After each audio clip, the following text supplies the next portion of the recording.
Terjebak hasrat terlarang Dr. Denver. Bab 1 bagian 2. Tanpa banyak kata, Bima melenggang meninggalkan Dewi bersama keputusasaan yang membelenggu gadis itu. Selepas suaminya pergi, Dewi menelepon beberapa teman untuk mencari pinjaman. Sayang, tak satu pun dari mereka bersedia memberikan pinjaman walau sedikit.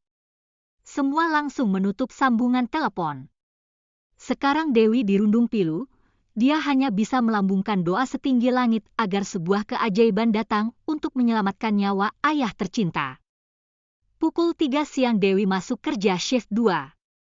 Selama menangani pasien di Bangsal IGD, dia kurang fokus karena rumah sakit tempat ayahnya dirawat menanyakan kesanggupan keluarga pasien membayar biaya operasi. Alhasil Dewi meminta batas waktu entah sampai kapan, karena dirinya hanya berjanji saja. Waktu berjalan cepat, pukul 10 malam Dewi mendapat telepon dari Bima bahwa pria itu menunggu di koridor dekat toilet perawat. Seketika iris hitam berbinar dan relung hatinya menghangat, dia pikir panggilan suara ini adalah jawaban atas doanya. Bima bersedia memberikan pinjaman. "Mas," panggil Dewi melihat Bima sedang berbicara bersama seorang pria berbadan tambun dengan kepala botak. Kompak dua pasang mata itu menoleh dan memperhatikan setiap lekuk tubuh Dewi, membuat gadis berperawakan mungil itu merinding dan dihinggapi sinyal waspada. Bima langsung menarik paksa lengan Dewi dan membawanya pada sudut lain. Pria itu berbisik, "Kamu butuh uang cepat, bukan? Aku punya solusinya." Alih-alih mengiyakan pertanyaan yang sudah tahu jawabannya, justru Dewi diam saja. Relung hati gadis itu merasakan hal ganjil di sini. Dia takut dijual ke rumah hiburan.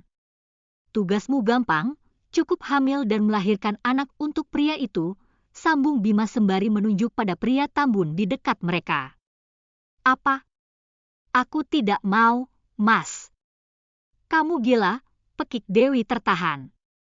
"Itu cara termudah, lagi pula aku sudah menandatangani kontrak. Dalam jangka waktu setahun kamu harus melahirkan bayi. Kalau mundur, kamu wajib mengganti 3 kali lipat.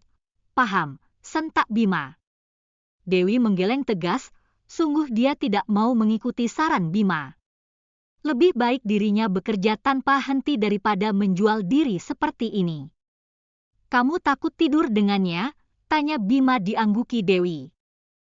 Pria itu menyeringai lalu berkata dengan tegas, "Kamu hanya perlu melakukan proses bayi tabung, mudah, kan?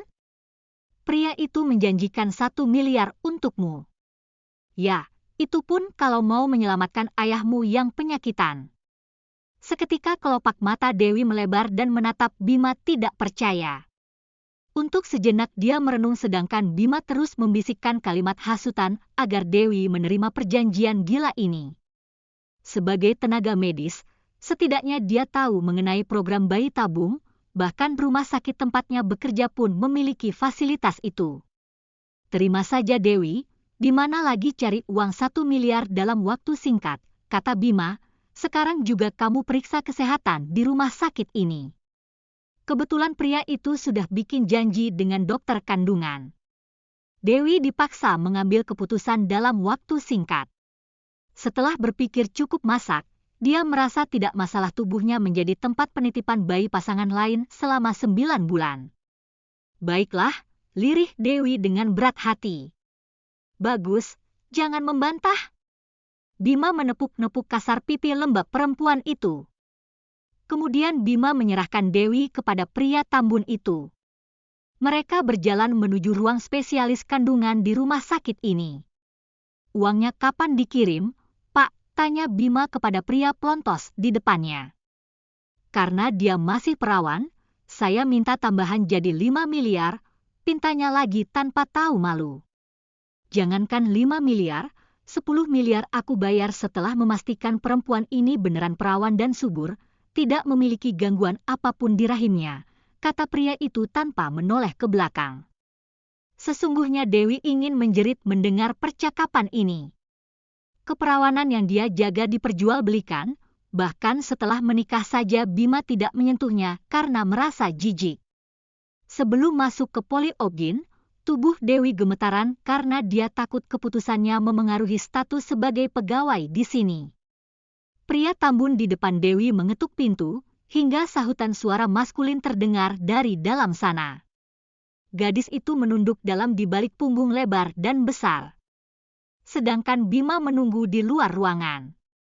Saya sudah mendapat perempuan yang sesuai dengan kriteria, silakan dokter periksa, ucap pria Tambun itu membuat Dewi menghentikan napasnya seketika. Bersambung.